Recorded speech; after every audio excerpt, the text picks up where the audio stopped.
Մեծարգո պարոն վարչապետ, տիկնայք և պարոնայք,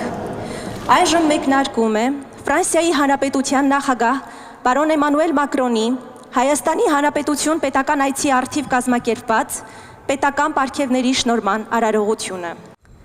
Հայաստանի Հանրապետության նախագահի հրամանագրով Հայաստանի Հանրապետության և Ֆրանսիայի Հանրապետության միջև ավանդական բարեկամական հարաբերությունների ամրապնդման և զարգացման, երկու երկրների միջև համագործակցության ընդլայնման և խորացման գործում ներդրած անձնական նշանակալի ավանդի համար Ֆրանսիայի Հանրապետության նախագահ պարոն Էմանուել Մակրոնը պարգևատրվում է փառքի շքանշանով։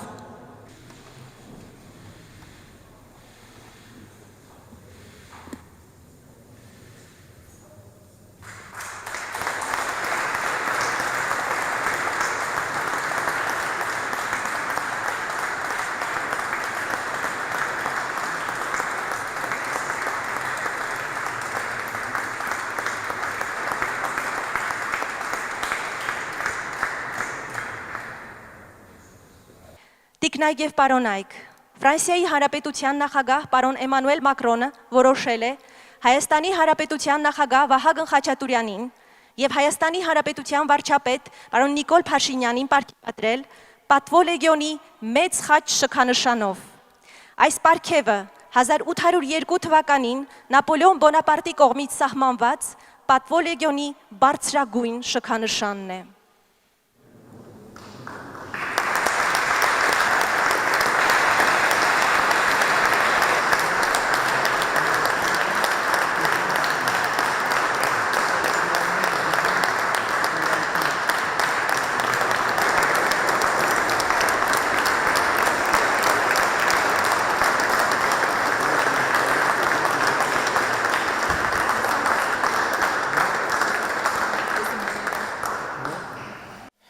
Ֆրանսիայի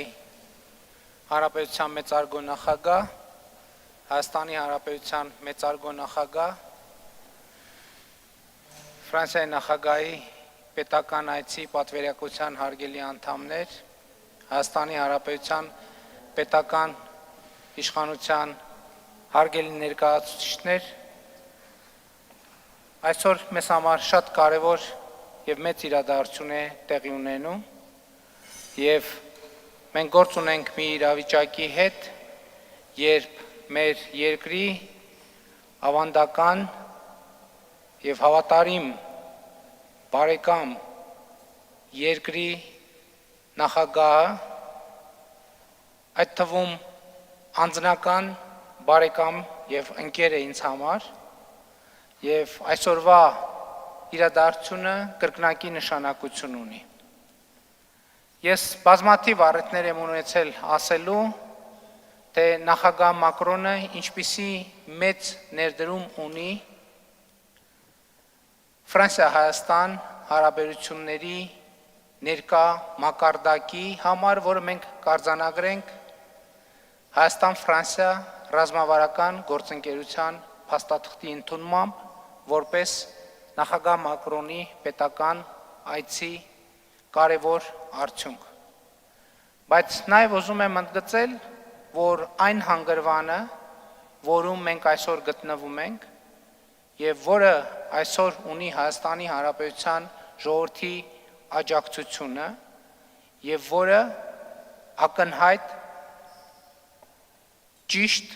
և զարգացման ճանապարհ է Հայաստանի Հանրապետության համար, երբ Հայաստանի Հանրապետությունը ի վերջո հաղթահարել է գոյատևման օրակարգը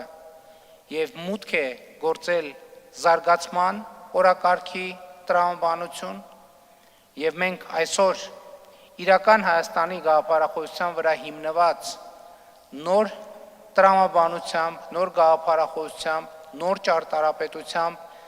նոր երկիր ենք կառուցում, հիմնվելով մեր լավագույն ավանդույթների և արժեքների վրա, ինչը ի դեպ կարծում եմ այսօր ակնհայտ և տեսանելի դարձավ եվրոպական քաղաքական համայնքի բացման արարողության ժամանակ, որտեղ մեր պատմությունը, մեր արժեքային համակարգը ընդգծված էր և գտնվում էր ամեն ինչի առանցքում, բայց ես ուզում եմ, որ մենք բոլորս առերեսվենք մի իրավիճակի հետ, որ այսօրվա մեր հանգրվանում նախագահ Մակրոնի դերը շրջադարձային է։ Այսօրվա մեր իրականության եւ տարածաշրջանային ռազմավարության ճարտարապետությունը ըստ էության ձևավորվել է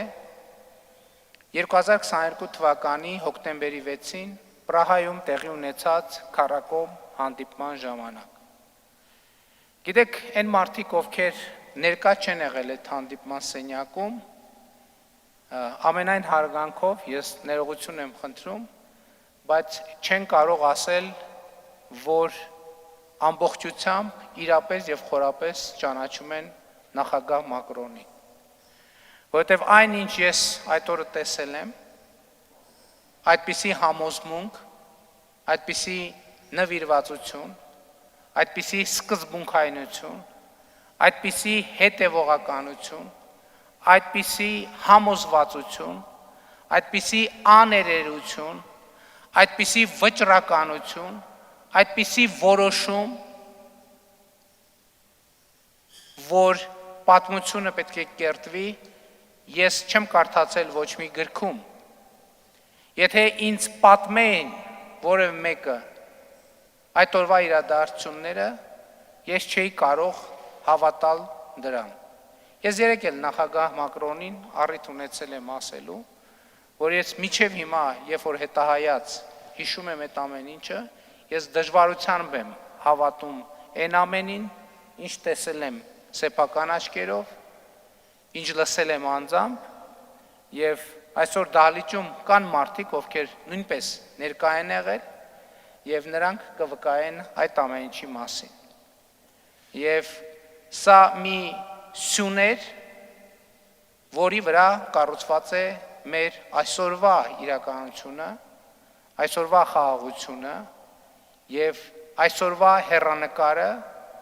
որը մենք ամեն օրվա հետ ավելի ու ավելի ենք սիրում։ Եվ ակնհայտ է, որ նախագահ Մակրոնի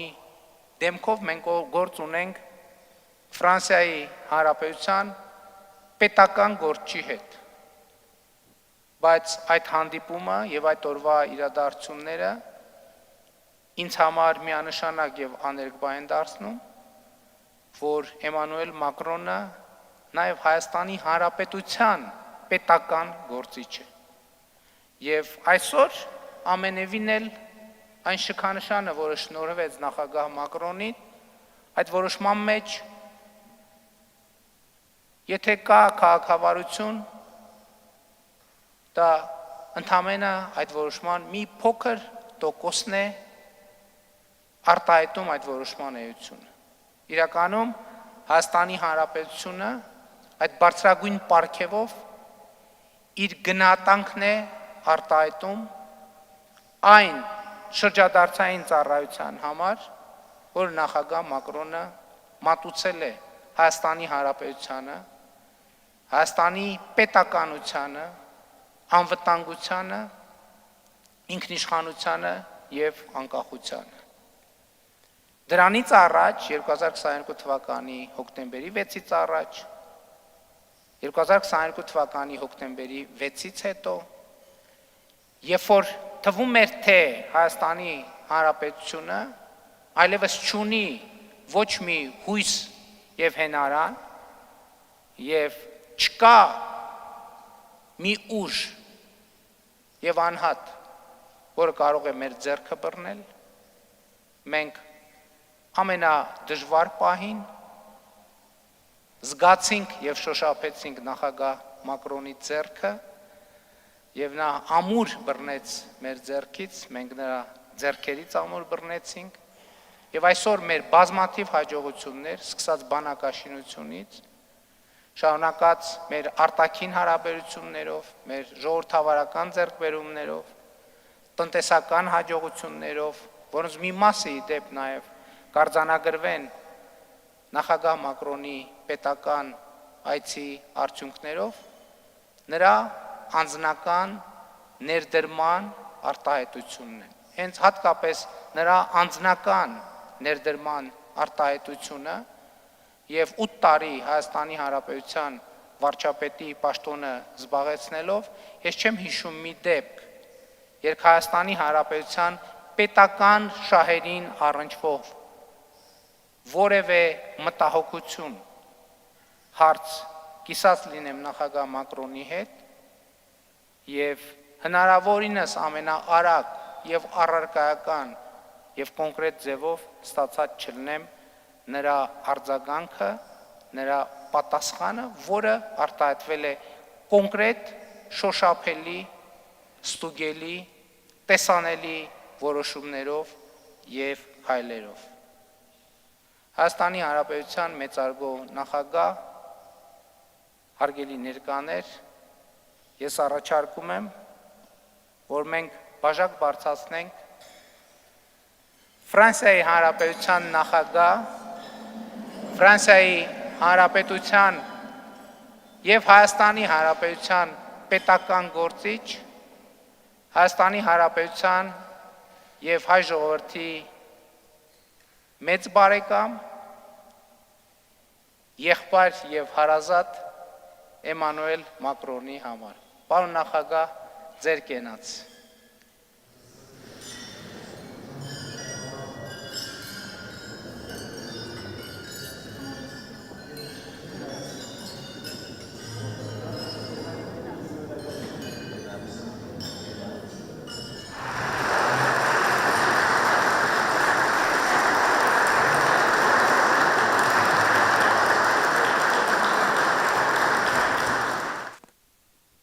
Monsieur le Président de la République d'Arménie, Monsieur le Premier ministre, Monsieur le Président de l'Assemblée nationale, Mesdames, Messieurs les ministres, Mesdames, Messieurs les parlementaires, Mesdames, Messieurs les ambassadeurs, Mesdames, Messieurs en vos grades et qualités, chers amis, merci. D'abord, merci pour vos mots à l'instant, Monsieur le Premier ministre Charles Nicolle. Ils me vont droit au cœur et puisque vous avez convoqué